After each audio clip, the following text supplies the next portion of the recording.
a code red for humanity. Curb emissions and dramatically reduce consumption or face a world that is fundamentally different. When Kermit the Frog sang, "It's not easy being green," I want you to know that he was wrong.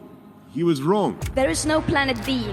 There is no planet blah. Blah, blah, blah, blah, blah, blah. It is unequivocal that human activities are responsible for climate change. If unprecedented changes are not made and made soon, there will be irreversible damage to the planet. Zero carbon. East Talk.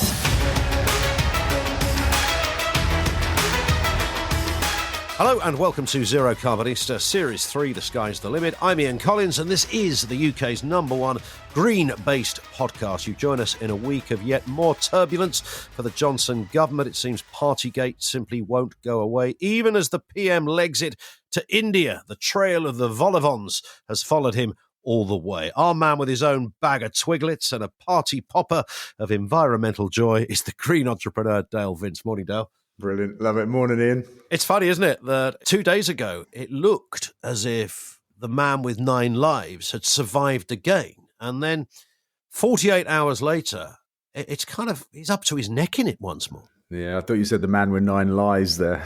Well, that's about, yeah, that would underestimate the events, of course. But what's fascinating, when people like David Davis and Steve Baker, these kind of right-wing Brexiteer, former loyalists of Johnson, are saying the gig is over, you've got to go, then that takes a completely different... These aren't the usual suspects that didn't like Boris in the first place.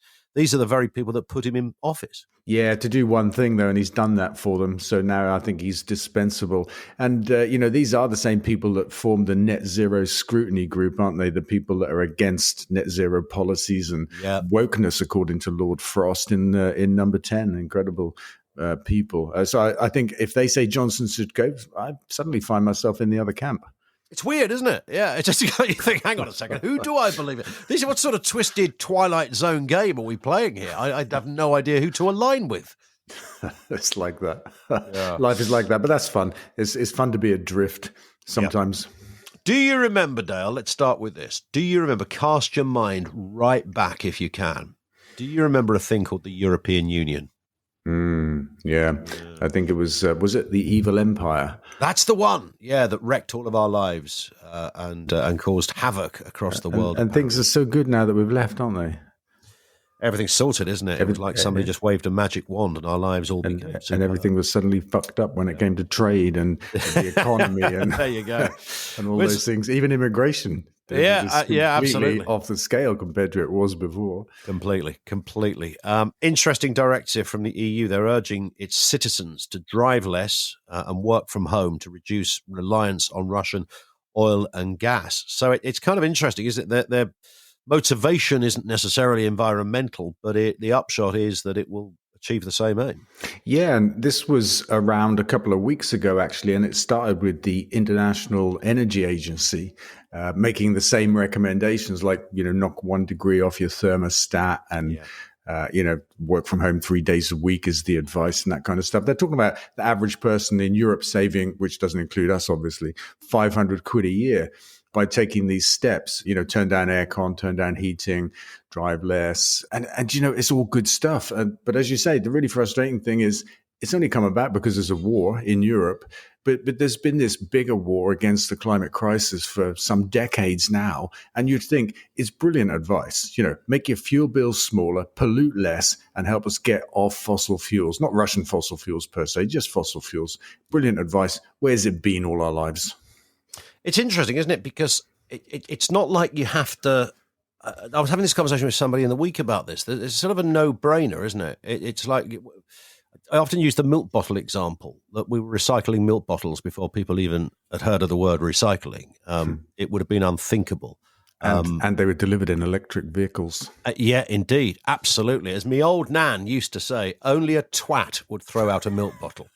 So, it's been around for a long time. And similarly with so many things like you're using a bit of public transport, adjusting your boiler settings.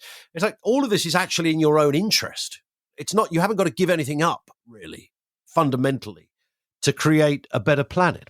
I just think it's tragic that we couldn't be given that advice in order to fight the climate crisis, but we can be given that advice in order to fight Russia. It's interesting. So it's taken COVID and a war from Russia in order to get to kind of the very narratives that you've been espousing for many years. Yeah, why couldn't we give ourselves that advice? Why couldn't the EU and the IEA, why couldn't they be telling us this? You know, because you'd hope some people will pay attention. I don't know, it's a funny thing. It's obviously a matter of human behavior and perception. But I guess the war in the Ukraine is a more imminent event and perhaps feels like more of an existential threat than the climate crisis does. And that's always been the climate crisis problem. It's distant in terms of geography and time. We just push it to the back of our minds and get on with life as we know it. Until, of course, the Russians invade Ukraine and Europe has 40% of its gas from Russia, and suddenly we're on a precipice of not being able to do life as we know it. Yeah, true. Let's stick with politics in a different way. This comes from Anthony, who says, Dale, how surprised were you at the response you received for flying the Palestinian flag at Forest Green last weekend? I guess if I'd thought about it, then I probably wouldn't be surprised, because I know that it's a fairly controversial topic, and anybody that speaks up for the Palestinians is going to get some flack, right? I mean, that happens. Actually, it hasn't been that bad. What there has been is an amazing amount of support for what I wrote on social media and for the flying of the flag, and that's actually been incredible. I was in the Starbucks this morning, just coming into town, and a guy just stopped me and said, "I love what you posted the other day about Palestine." Shook my hand and walked away, and I was like, "Wow." Well, there it is. I mean, some people made the argument that, sport and politics shouldn't mix. That seemed to be one of the big ones. Well, that happens all the time, because we're a bit used to that. I mean, politics gets involved in everything, doesn't it? It doesn't leave anything alone, right? That's one of my answers. So, but the other thing is, of course, we have a responsibility in our lives, whether we're, operating as a football club or as individual people. We have a moral responsibility to speak out when we see bad things. Well, also, I thought that at the weekend when the Archbishop of Canterbury got a load of stick for wading into the Conservative policy on immigration with Rwanda, and people are going, he should butt out of life. It's like, hang on a sec. He's the Archbishop of Canterbury, for goodness sake. He's a pretty senior figure in the world of religion. The last time I looked, the whole point of it, in fact, we often cry out and say, look, if we want religion, let's make it more relevant. And naturally, if you're a religious leader of any kind, you have big opinions on the world you live in. And not just that, he actually sits in the House of Lords as well. So he is a politician. Yeah, and it was Easter, right? His kind of time of year for speaking out. You'd think. But this Rwandan thing, I mean, it has a number of different aspects. But the thing that kind of I think is a contradiction at the heart of it is, if it's so good for the people that get here illegally, they get deported to Rwanda. If this new life in Rwanda is so good, as Patel and Johnson says that it is, then how can it be a disincentive for people getting here illegally?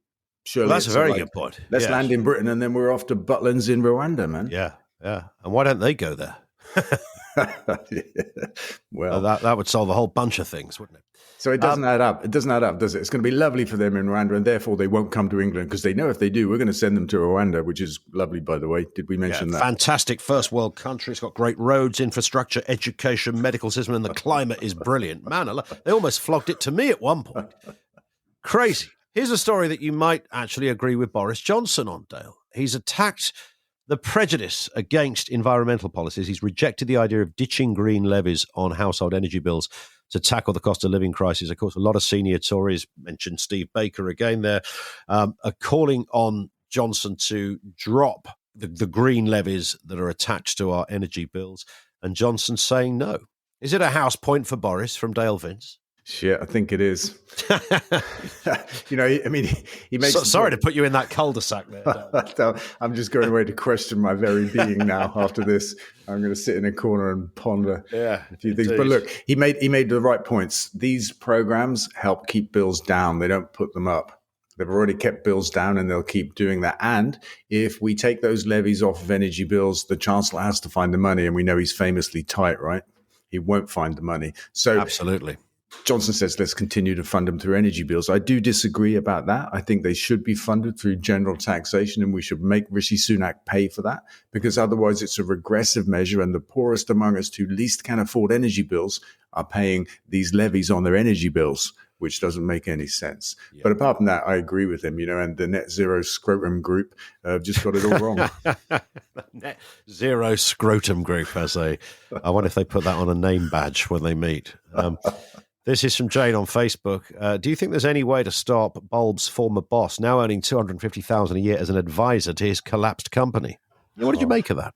I couldn't believe that, right? The guy that crashed Bulb and already cost the public something approaching £5 billion through his own, I don't know, stupidity, greed, I don't know what the combination was, has been kept on board, had his full salary, his full pre-crunch salary, to advise the administrators over the running of Bulb, which he did so well that it's in a right old mess. I don't understand it at all.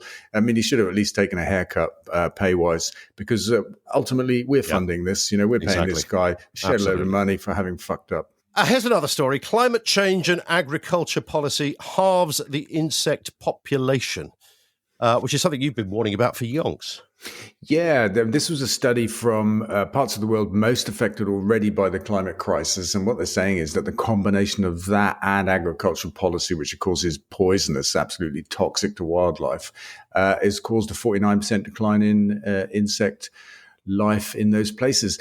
But they say at the same time, it's likely to be only the tip of the iceberg in terms of the story, which is a bit scary. But definitely as a biker, right, as a teenager, younger person, I remember riding down the roads on my bike, and you had to have goggles or something on your face, because if you didn't, and I did this quite often, yes, you get a face full of flies, Correct, it's hard to keep your eyes open. You had fly eyeballs. But now, nothing. In a car, most people listening to this will probably remember the days when, if you drove down the road in a car in the summer, your windscreen got peppered with insects. Not anymore. They're just not there. Is this all about the kind of policies of what agriculture can use? It is. Wipe that out. Yeah, pesticides, fertilizers, the monoculture approach to agriculture that we have as well creates wildlife deserts. And, everything's been in terminal decline in our country for probably 50 years since modern agriculture came along post the Second World War, and we invented fertilizer and all that kind of stuff. Got it. We lament the Brazilian rainforest, but we destroyed our own. Matt on Twitter says, gear change here, Dale. Is this the weekend for Forest Green Rover fans? Well, it may be. We've thought that for a couple of weekends now, but we are definitely edging so close. A point won at the weekend or a point dropped somewhere else. And yes, we're promoted. We're nailed on top three. I mean, right now, I still think we're nailed on real world top three, because two clubs have to win their last 3 games and we have to lose our last 4, and they have to overturn a 14, 15-point goal difference in the process for us not to be top 3, which in the real world is not going to happen. No, it's not going to happen, is it? But as we discussed before, you do the maths on these things and work out that, there are Watford fans out there that are working out how they can still win the Premier League, If all those teams no, it can't happen. But you do the maths in hope. It's quite a nice, almost intrinsic, instinctive element of being a football supporter, isn't it? That you follow those tables and you just look at all the vague possibilities. But I think you're right. It would be extraordinary if FGR didn't go anywhere but upwards. The funny thing about the mathematical certainty is that it's just extreme scenarios, extremely bad for us, extremely good for clubs around us. And, that combination of things is improbable. I'm sure there's a footballing statistician out there who could talk you through some of those unlikely moments that did actually come to fruition, where the unthinkable did happen. 7 teams against type all won on the crucial day, and, the other dropped points, etc. But few and far between. I don't think you've got anything to worry about. Let's stick with Forest Green Rovers. Road testing an electric coach for the Bristol game. Oh, yeah. This should be great fun. So I first saw this coach at the Fully Charged show last year and thought it would be super cool. I've been waiting for nearly 10 years, actually, for electric coaches to be in the world. Since rescuing Forest Green, it was one of the big things I wanted us to do. We thought about making our own coach because there weren't any, but figured, they were coming and we'd just sit tight and be patient. So we're going to take a trip to Bristol Rovers tomorrow in an electric coach that we've hired from a firm in London. It's a Chinese coach. And we'll be the very first football team, probably sporting team in the world, to travel to an event in that manner, which is pretty cool. And I'm hoping that for next season in League One, we'll get our own coach and we'll do, I don't know how many games, but we'll do as many as we can in an electric team bus. And it's interesting because most of your staff there, Rob Edwards, Henry Stalins, have all got electric cars as well. So yeah, even the kit man's got an electric van. You'd have to be a fool to turn up at Forest Green Rovers in a big old diesel. Okay? You might be getting your P45. So tell me about the electric coach, though, because I think most people listening to this will go, hang on a second, how far do you get in an electric coach? Do you have to travel over the course of 3 weeks to get there? Yeah, I mean, it's got a 180-mile range. It's otherwise, I think, 40, 50-seater. This particular one wouldn't suit us for the season, doesn't have a toilet, doesn't have enough luggage space. But we're talking to the manufacturers in China, and they're speccing one that will suit us, and we're just waiting to see what that's going to cost. Yep. And other than that, look, as a coach, you look at it, you wouldn't know the difference. If you sat behind it, you probably would, because the air would be a bit cleaner. And 180 miles between recharges. But with these super fast chargers on the motorway, which run at 350 kilowatts, I think we're looking at maybe 1 hour to charge up or something like that, which is just incredible. Yeah, you just build that in, don't you? So, question from Chris on Facebook. Are wholesale energy prices settling down at all now? What is the current direction of travel? Well, of course, if you listen to some of that select committee this week, I think it was the head of Scottish Energy, it was quite emotional and disturbing when he literally said, we don't really know what to do. The cost of living, we have no idea what we can physically any longer do without government intervention. Yeah, I mean, that's fair, right? Government intervention should have taken place a very long time ago, but it hasn't. Yep. And I think it still won't. I think that, there's a tightness around the Treasury that will refuse to intervene properly for the sake of people that are suffering, struggling to pay their energy bills. That's just not going to happen. I mean, this is driven by global events for sure. We were more unprepared than most European countries for sure, but that kind of doesn't matter. It is what it is. And I mean, government taxes are making energy bills higher than they should be, to the tune of, I don't know, some 300 quid a year. They could at least take that away, but they won't even do that. But to answer the question, energy prices have settled down into this new crazy place, really. They're high, historically very high. The war in Ukraine came along and peaked them just momentarily, but they're back down into the normal crazy place now. And all of the future forecasts that we're looking at from analysts that do this kind of thing for a living say that they're going to stay high for 2, maybe 3 years. I don't know why. I don't know why they're going to come down after that period of time. But most important thing that we can do as a country, apart from drive less, turn our thermostats down, work from home, all that good advice from the EU, is actually to invest in getting ourselves off of fossil fuels, because the global commodity market has set the crazy price for fossil fuels. Even when we make it in the North Sea ourselves, we need to build our own renewables fleet, get ourselves 100% energy independent, and solve this problem forever. This from V on Twitter. Why is George Monbiot so vocally set against your green gas project? That's a good question, right? And I've asked him this on Twitter this week because he's come out and called it ecologically illiterate and a catastrophe for the environment. And I'm like, George, why are you saying that? What's your point? What is it about growing grass that looks like a catastrophe from a wildlife point of view? So far, no answer. He said he's read everything on our website about it. Can I send him something else? And, I'm just about to tweet today to say, you don't need something else. You've made a conclusion, and it's not like a little one. You're calling it illiterate and a catastrophe. So tell me why.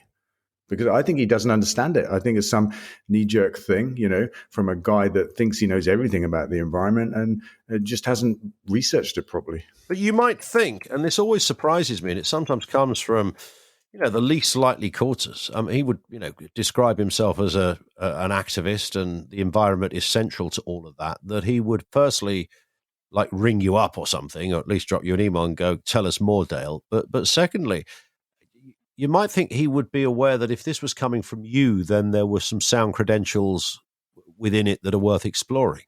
Yeah, I think those are fair points. And I would add to that, George would think of himself as a serious journalist as well, somebody that researches stuff before he concludes on them. And I don't think he's done that in this case. And we've actually worked together on legal challenges to the government's planning policy, for example. So it's not like we don't know each other, have each other's email address. So you're quite right. He could have reached out.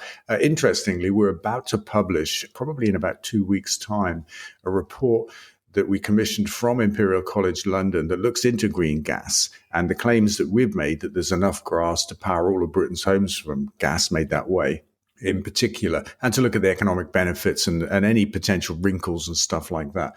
And the draft that I've seen this week does that and more. It's very exciting. So I'll definitely share that with George, and we'll see if he changes his mind. But he's not that important in this, quite frankly. The opportunity for green gas in Britain is incredible. You know, we agonize over Russian gas, which is 4% of our gas supply, but truly we have to get off of fossil gas. Heat pumps are not the answer.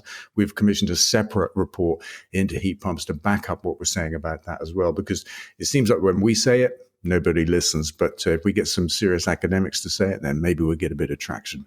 There it is. And that is it for this episode. Dale, we'll speak in a week. Nice one. Thank you, Ian. Don't forget, of course, you can follow this podcast from your podcast provider so you get each new episode automatically. Leave a review there too. Really important bit. Follow Dale on social media. That is twitter.com/DaleVince and facebook.com/DaleVince. Zero carbon. East off.